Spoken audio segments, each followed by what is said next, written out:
पिकाला योग्य ते अन्नद्रव्य मिळण्याकरता आपल्याला सेंद्रिय खतांचा या ठिकाणी पुरेपूर वापर करणे खूप गरजेचे असते. बऱ्याचशा शेतकऱ्यांकडे मुबलक प्रमाणात सेंद्रिय खते असतात, परंतु कोणत्या जमिनीत आपण सेंद्रिय खतांचा वापर करू शकतो याबद्दल शेतकऱ्यांना कल्पना नसते. तुम्ही बघा, शेणखत जर चांगले पक्व म्हणजेच चांगले कुजलेले असेल तर ते पिकाला जलद गतीने लगेच लागू होते. पण या उलट तुम्ही बघा, शेणखत हे कमी प्रमाणात कुजलेले असेल तर ते आपण पिकाला दिले तर ते लगेच लागू पडत नाही. हळूहळू त्याची कुजण्याची प्रक्रिया होते, नंतर ते कुजल्यानंतर ते लागू पडते. साधारणपणे चांगले शेणखत पिकण्यासाठी किंवा कुजण्यासाठी 2.5 ते 4 महिन्यांचा कालावधी लागतोच. त्यानंतर ते चांगले परिपक्व होते.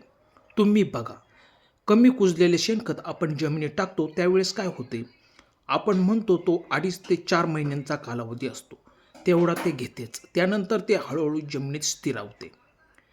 तेव्हा तुम्ही शेणखत वापरत असाल तर ते चांगले खात्री करूनच कुजलेले किंवा आपण त्याला पिकलेले खत असे म्हणतो, पूर्णतः तयार झालेले खतच तुम्ही आपल्या जमिनीमध्ये टाका, ज्याने आपल्या पिकाला त्याचा ताबडतोब फायदा होताना दिसेल आणि उत्पादनाच्या दृष्टीनेही चांगला फायदा होताना दिसेल.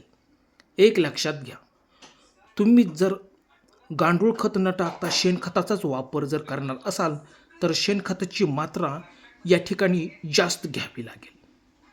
तेव्हा शेतकऱ्यांनी हे पण लक्षात घ्यावे की आपल्या शेतामध्ये शेणखतामध्ये नत्र, स्फुरद, पालाश हे घटक असतात, परंतु त्याचे प्रमाण किती आहे हे पण लक्षात घ्यावे.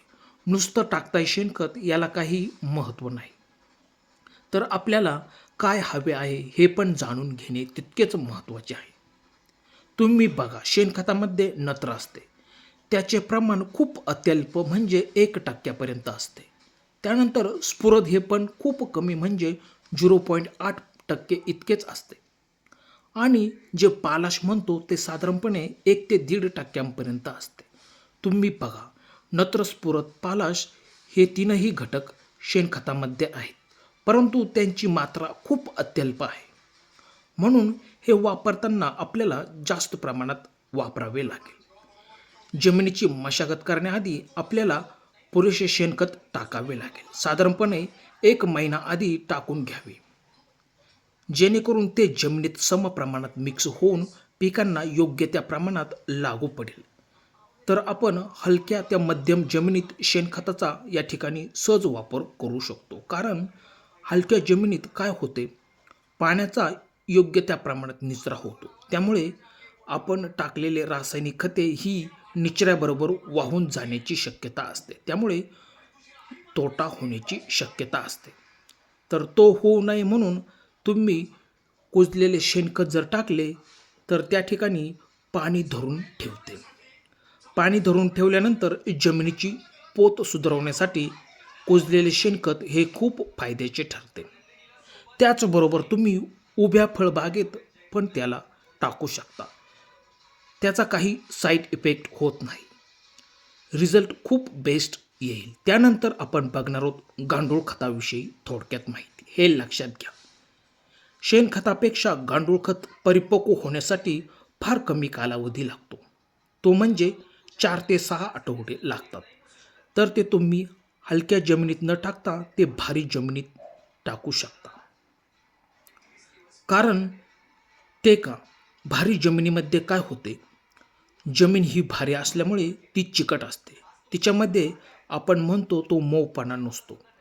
तर यावेळेस काय होते की आपण गांडूळ खत टाकले तर या आपली जमीनही मऊ भुसभुशीत करण्याचे काम गांडूळ करतात. त्यामुळे झाडांची मुळी वाढण्यास खूप फायदा होतो. त्याचबरोबर पाणी मुळांना योग्य त्या प्रमाणात मिळते. शेणखताच्या तुलनेत गांडूळ खतात नत्र, स्फुरद, पालाश खूप मोठ्या प्रमाणात असतात, त्यामुळे शेणखताच्या तुलनेत गांडूळ खत कमी लागते. त्यानंतरचे खत आहे कोंबडी खत. तुम्हाला माहितीच असेल, याचा वापर खूप काळजीपूर्वक करावा लागतो. ते या दोन खतांच्या तुलनेत खूप उष्ण असते, त्यामुळे तुम्ही जमिनीत टाकत असाल तर ते लागवडीपूर्वी 2 महिना आधी टाकून घ्यावे. त्यानंतर मशागत करून पिकाची लागवड करावी.